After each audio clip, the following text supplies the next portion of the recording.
بسم اللہ الرحمن الرحیم۔ اللہ کے نام سے شروع جو نہایت مہربان ہمیشہ رحم فرمانے والا ہے۔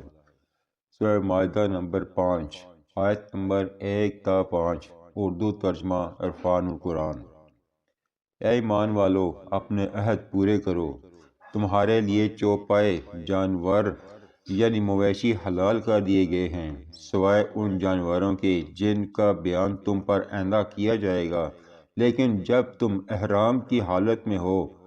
شکار کو حلال نہ سمجھنا، بے شک اللہ جو چاہتا ہے حکم فرماتا ہے۔ اے ایمان والو، اللہ کی نشانیوں کے بے حرمتی نہ کرو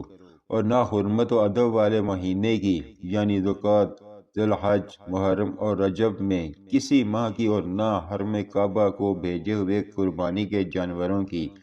اور نہ مکہ لائے جانے والے ان جانوروں کی جن کے گلے میں علامتی پٹے ہوں،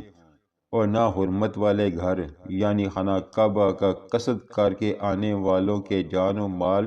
اور عزت و آبرو کی بے حرمتی کرو، کیونکہ یہ وہ لوگ ہیں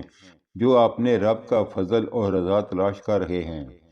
اور جب تم حالت احرام سے باہر نکل آؤ تو تم شکار کر سکتے ہو، اور تمہیں کسی قوم کی یہ دشمنی کہ انہوں نے تم کو مسجد احرام میں یعنی خانہ کعبہ کی حاضری سے روکا تھا، اس بات پر ہرگز نہ ابھارے کہ تم ان کے ساتھ زیادتی کرو، اور نیکی اور پرہیزگاری کے کاموں پر ایک دوسرے کی مدد کیا کرو، اور گناہ اور ظلم کے کاموں پر ایک دوسرے کی مدد نہ کرو، اور اللہ سے ڈرتے رہو، بے شک اللہ نافرمانی کرنے والوں کو سخت سزا دینے والا ہے۔ تم پر مردار یعنی بغیر شرعی ذبح کے جانور حرام کر دیا گیا ہے، اور بہایا ہوا خون اور سور کا گوشت،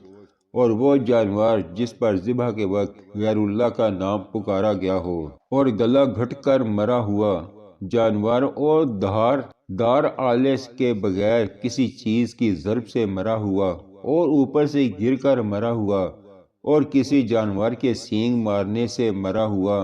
اور وہ جانور جسے درندے نے پھاڑ کھایا ہو، سوائے اس کے جسے مرنے سے پہلے تم نے ذبح کر لیا،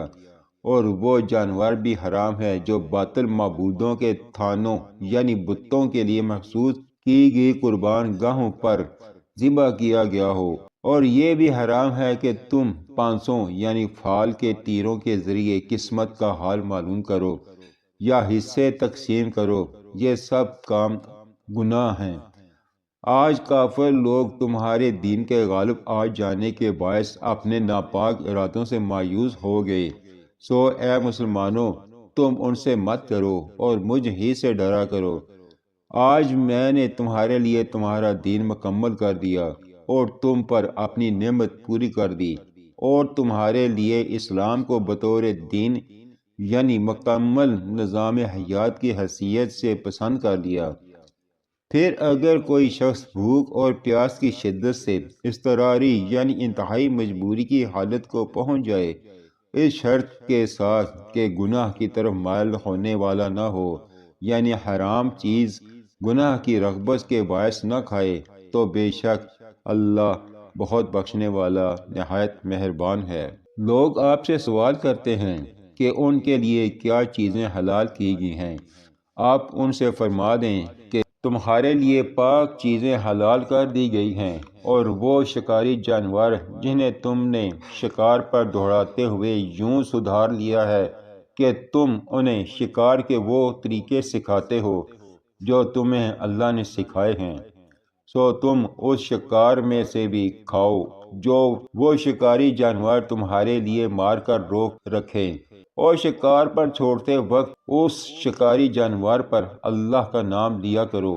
اور اللہ سے ڈرتے رہو، بے شک اللہ حساب میں جلدی فرمانے والا ہے۔ آج تمہارے لیے پاکیزہ چیزیں حلال کر دی گئیں، اور ان لوگوں کا ذبیحہ بھی جنہیں الہامی کتاب دی گئی تمہارے لیے حلال ہے،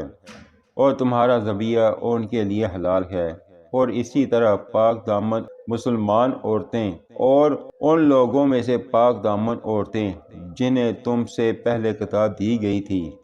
تمہارے لیے حلال ہیں، جبکہ تم انہیں ان کے مہر ادا کر دو، مگر شرط یہ ہے کہ تم انہیں قید نکاح میں لانے والے عفت شعار بنو، نہ کہ محض حوث رانی کی خاطر اعلانیہ بدکاری کرنے والے،